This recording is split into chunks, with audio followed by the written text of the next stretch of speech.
Hello everybody and welcome to Berringer, and I have a small layout update for you and also some new additions to tell you about. The first new addition I have is this Class 101 NSC DMU.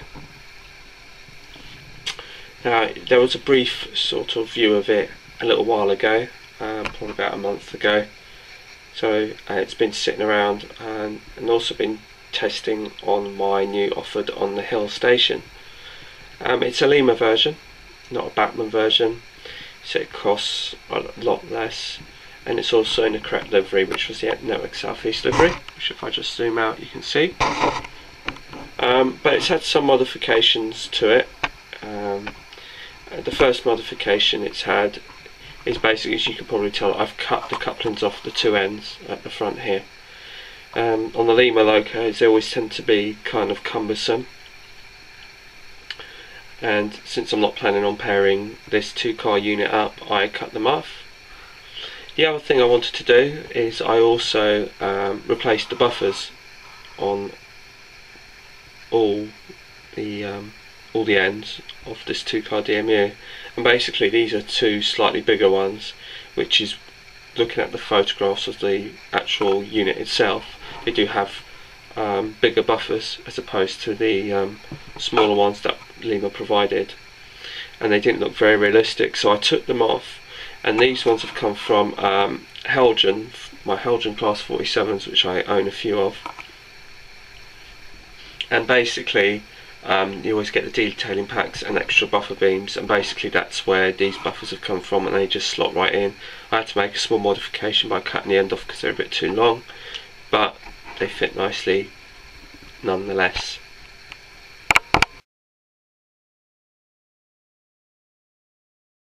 My second addition to my fleet is this Rail Express Systems end unit. It's off an EMU I think, and it's just been converted. I'm not exactly sure what you call these, but it's for the push me pull you service that I have with the 47 at the other end. It's in the Rail Express Systems livery, as you can probably see. You can pick these up on eBay for, go for quite a lot of money actually, but this one's come from my local model shop, and they decided to make a few kits, and basically I decided to buy one of these kits. And there it was, like I said, it's a fraction of the cost, and they had about 4 of them going, so I took the opportunity. It was kind of a bit of an unexpected purchase, but I do like my mail train, and it's a lot easier having a push me pull you service. So it looks really detailed, it's really good, it's built properly, it's well made, and the delivery is very well made up. It's not a bodge job or anything like that someone's put together or hacked together, so I'm really pleased with this particular unit.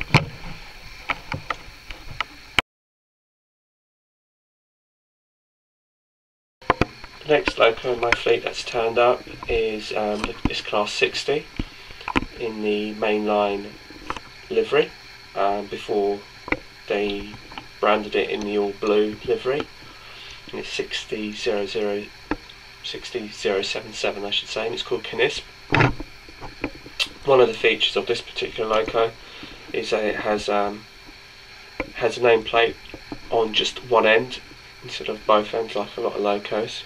It's in a triple grey livery. I did have a EWS version, but that EWS version wasn't quite right for my era, so I sold it on, and it's a beautiful looking loco, and I'm really pleased with it, and I've always liked the Class 60, I always think it's an attractive loco, so I'm very pleased to have it in my fleet. And it's probably at the top end of my era in terms of locos that I can use, because I'd like to sort of have 66s and things, but they're a bit too new for my layout. But I do love the Class 60.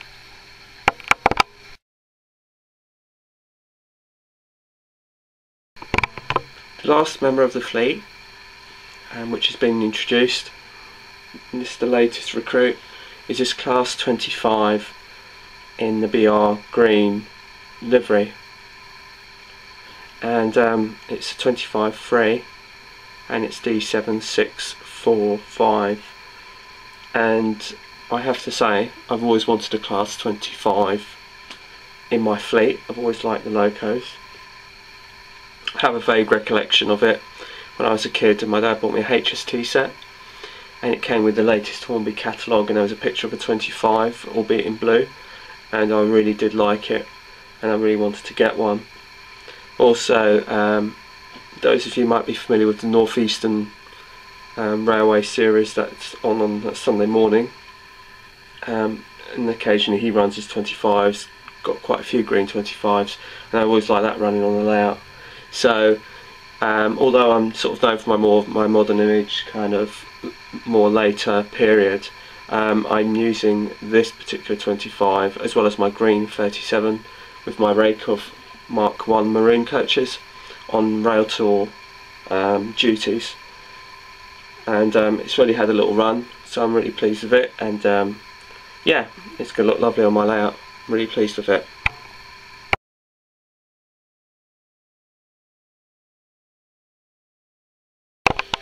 As far as the layout update is concerned, not much has been done on the main layout, and in truth not a huge amount has been done overall. I've had to deal with my bed this weekend, replacing slats on that, and so a lot of my time has been taken up with that, but it has had a knock-on effect on my railway, because as you can probably tell from the left hand side, which I'll get to shortly, the wood has been put to good use. That's been replaced. So, but Offerdon Hill station is still pretty much the same. The pond's coming along nicely.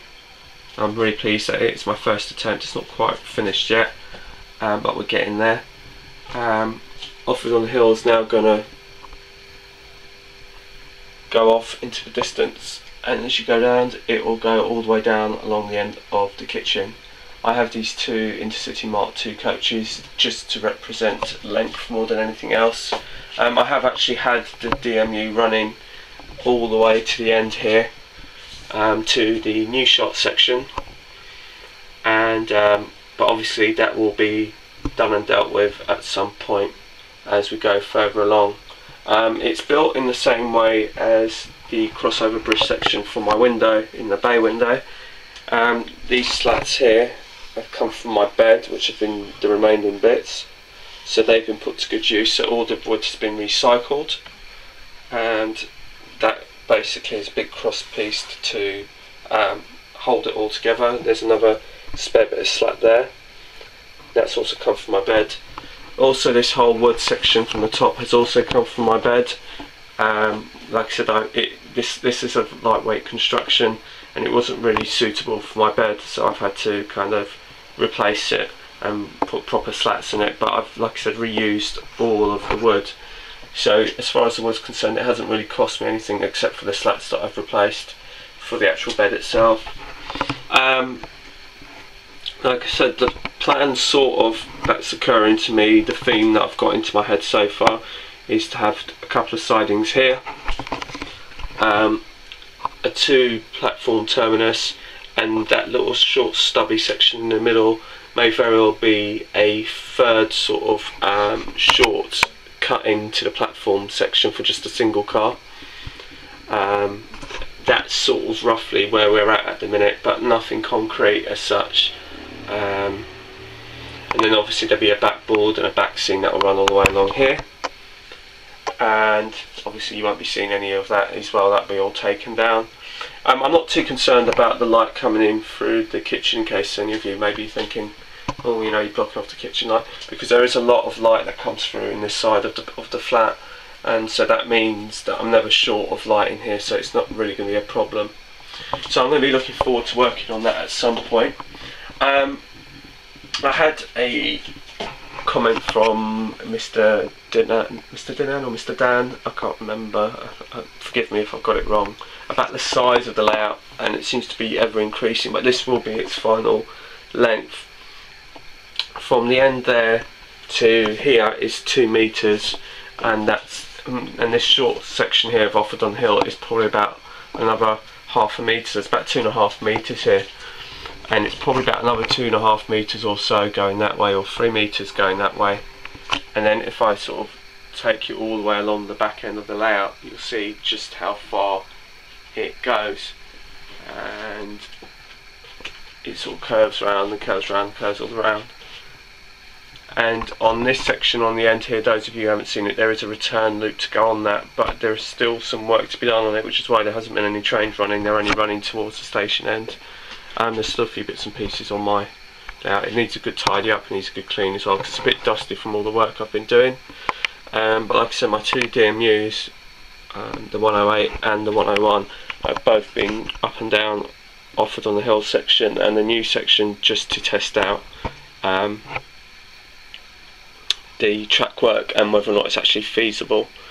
So that's where we're at the moment, and thanks for watching. Feel free to comment and subscribe, and I will speak to you soon, and have a lovely weekend whatever you're doing. Bye for now.